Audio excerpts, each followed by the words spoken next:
பாதங்களை பணிந்து கொண்டு தைத்திங்கள் வந்ததே தமிழுக்கு வாழ்வு தந்தது.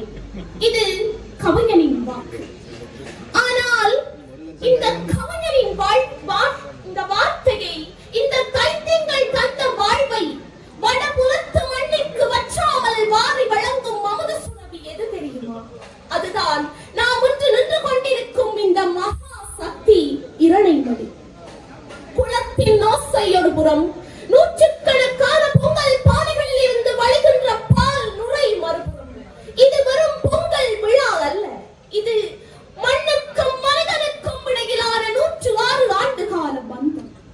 1921 விதைக்கப்பட்ட ஒரு கனவு இன்று 2026ஆம் ஆண்டிலே 106 ஆண்டுகளை கடந்து லட்சக்கணக்கான விவசாயிகளின் முகத்தில் புன்னகையாக பொங்கி வழிகிறது.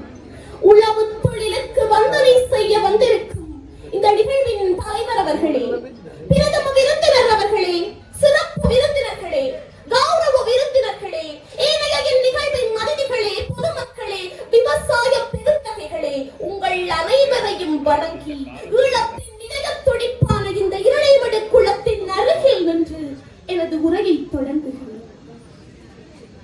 1900ஆம் ஆண்டுகளின் தொடக்கத்தில் அன்றைய பிரித்தானிய அரசால் வடக்கு மாகாணத்தின் நெற்களஞ்சியத்தை உருவாக்க வேண்டும் என்ற நோக்கோடு இந்த இரணைமடு குளத்தை உருவாக்குவதற்கான திட்டம் விடப்பட்டது. 1902 இதற்கான முதற்கட்ட ஆய்வுகள் தொடங்கப்பட்டன. 1921ஆம் ஆண்டிலே இதன் கட்டுமான பணிகள் முழுமையாக நிறைவடைந்தது. அந்த காலத்திலேயே இது ஒரு மாபெரும் நீர்ப்பாசன பரப்பாக அமைந்தது. காலப்போக்கில் அதிகரித்து வரும் விவசாய தேவைகளை கருத்தில் கொண்டு குளத்தின் வான்கதவுகள் மற்றும் அணையின் உயரம் என்பன உயர்த்தப்பட்டன.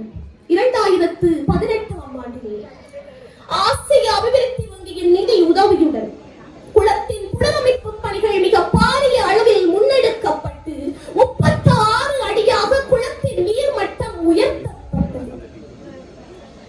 இன்று 2026ஆம் ஆண்டிலே சுமார் 21,000 வயல் நிலங்களுக்கும் அதிகமான நிலங்களுக்கு இந்த குளத்தின் மூலமே நீர் கிடைக்கிறது. 75%த்திற்கும் அதிகமான வயல் நிலங்கள் இந்த இரணைமடு குளத்தையே நம்பியுள்ளன. யுத்தம் எமது வீடுகளை சிதைத்த போது நான் இருக்கின்றேன் என்று வற்றாமல் பாய்ந்து நமக்கு வாழ்வளித்தது இந்த இரணைமடு அன்னைதான். இந்த தாய்க்கு நன்றி செலுத்தவே நாம் இன்று 100க்கும் மேற்பட்ட பானைகளில் பொங்கல் வைக்கிறோம்.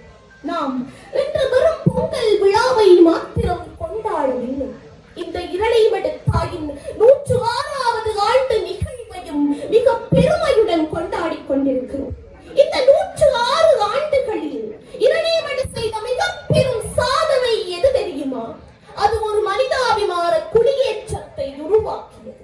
ஆம், தீரகத்தில் இருந்தும் மலையகத்தில் இருந்தும் பிழைப்பு தேடி வந்த ஆயிரக்கணக்கான குடும்பங்களுக்கு தஞ்சம் கொடுத்தது இந்த இரணைமடு அன்னைதான். காடாக இருந்த இடத்தை திருத்தி கல்லையும் முள்ளையும் அகற்றி இந்த நிலத்தை ஒரு நெற்களஞ்சியமாக மாற்றிய அந்த உழைப்பின் வரலாறு இன்று 106 ஆண்டுகளாகி நிற்கிறது.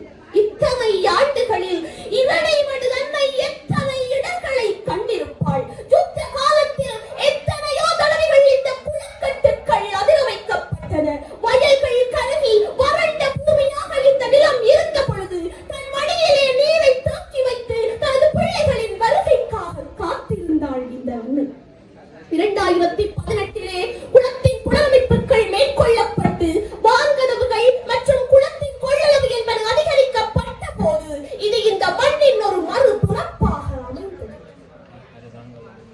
அது மாத்திரமல்லாமல் இன்று 21,000 விவசாய நிலங்களுக்கும் அதிகமான நிலங்களுக்கு நீர் ஊற்றி சுமார் 15,000 விவசாய குடும்பங்களின் வீட்டில் அடுப்பை பற்ற வைப்பது இந்த 106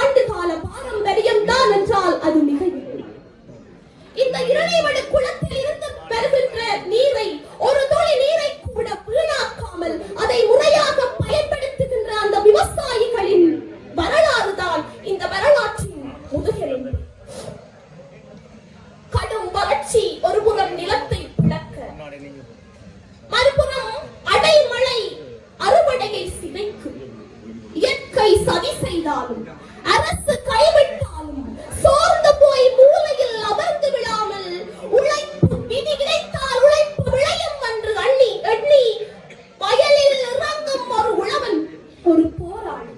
உலகமே முடங்கி போனாலும் இந்த உலகம் பசியால் வாடிவிடக் கூடாது என்று தனது உயிரையே பணியமாக வைத்து உழைப்பவர்கள் உழவர்கள் மட்டும். இன்றைய இந்த நன்னாளிலே அவர்களுக்கும் நன்றி கூற நாம் கடமைப்பட்டுள்ளோம். அன்பானவர்களே, இந்த இறைவடு குளத்தின் அணைக்கட்டில் இருக்கும் ஒவ்வொரு கல்லும் நமது முன்னோரின் உழைப்பை சொல்கிறது. காடாக இருந்த இந்த இடத்தை திருப்பி ஒரு மாபெரும் நீர்த்திறக்கமாக மாற்றியவர்கள் நமது கரங்களிலே ஒப்படைத்திருக்கிறார்கள். அவர்கள் நமக்கு அளித்தது வரும் குளத்தை மாத்திரமல்ல, நமது பொருளாதார சுதந்திரத்தை.